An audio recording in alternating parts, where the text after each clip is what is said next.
very few, providing HIV counseling and testing, and the people were not, they were not uptaking the services. And so we came up with a strategy to increase demand, to generate demand, increase awareness, demystify some of the myths and perceptions that these people have for a long time held that were preventing them from uptaking the services. So one of the strategies was to engage the cultural leaders, because these cultural leaders are respected in these communities. Cultural leaders include the Manyata leaders. We also engage the religious leaders. I mean, when they speak, everyone listens. HIV counseling and testing came along, breaking through the barriers of the watertight Karamojong culture. Here, an HIV-positive person is considered a curse in community throughout the homesteads. This stigma has scared away people from testing for HIV in fear of the consequences that come along with it. At the start of the project, targeted outreaches to get to the migrant communities were conducted to reach the elusive male who were always in the field with their cattle. We integrate the HCT services with other services including family planning, malaria prevention, sanitation, good personal hygiene, and we refer the clients to nearby health facilities to receive these services. In case of young male or eligible male who are eligible for safe male circumcision, we refer these to sites where it is offered. Previously, Richu would offer HIV testing and counseling services through outreach to the different communities, although this was not cost-effective. There were a number of challenges in Karamoja. Record keeping was poor, logistics were hard to find in many facilities, there were limited referral sites, insecurity, strong beliefs and barriers to HIV testing and counseling. As such, Richu revised the service delivery strategy, leading to consolidation of provider-initiated counseling and testing to improve service delivery. We worked with Richu to introduce what we call provider-initiated testing and counseling, whereby even for every client whom we get to interface with the health sector, we make sure they do not miss that opportunity to do HIV counseling and testing.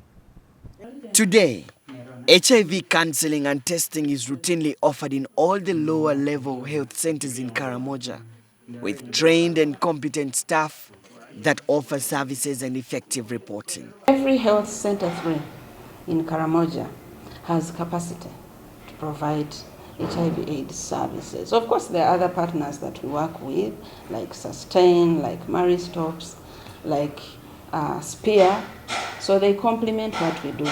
So I can comfortably say that health facilities have been empowered, their capacities have been built to provide HIV/AIDS services. The interventions of Richu, because they have reached up to L Center 2, working with the L Center 2 and L Center 3, a number of people are picking up with going for testing.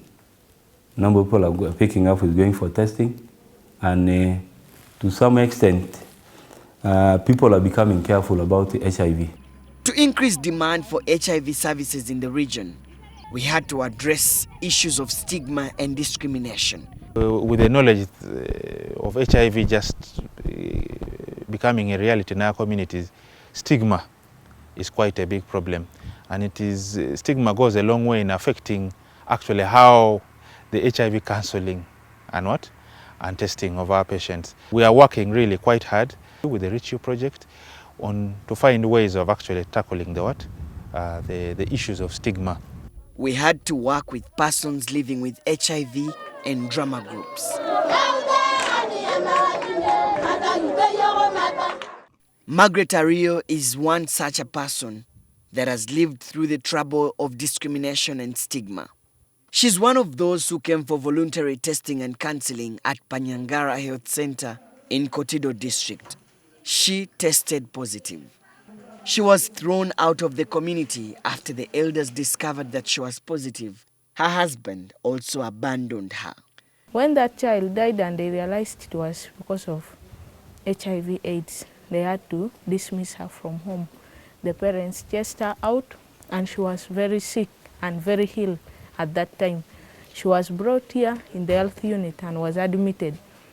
Margaret is currently accommodated at the health center where she receives treatment and social support. She has since formed a drama group with other HIV positive women acting against discrimination and promoting voluntary testing.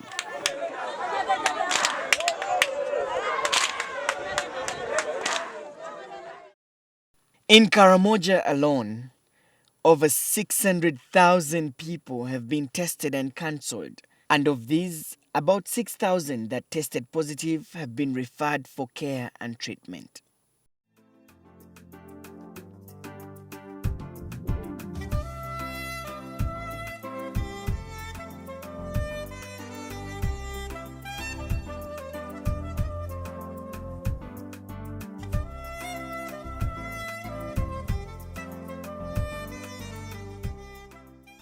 One of the greatest reasons for the success of the Reach You project has been the board members that have not just given strategic direction, but have been involved in the field, motivating and supporting staff. All these children, all the adults, and the children who are going to be born to not be infected with HIV. We need help each other. So the only way to do it is by testing. Now when you test and you find you are negative, like most of these who have tested, we encourage you not to become positive so you know what to do. I found I was HIV positive. So I am HIV positive also. Counseling to help you so that you do not discriminate against those who are already infected. Reach You will go down in the history of Uganda as the project that extended services to places where an HIV test had never been seen before. The Uganda Prt2 project is one of the few projects, if there are any, that have tested more than 2 million people in a period of 5 years. That is a mark that we are going to leave. HIV testing in Uganda will never be the same again. It has been a journey of many lessons, and the lives that have been transformed in the 5 years makes the story worth telling.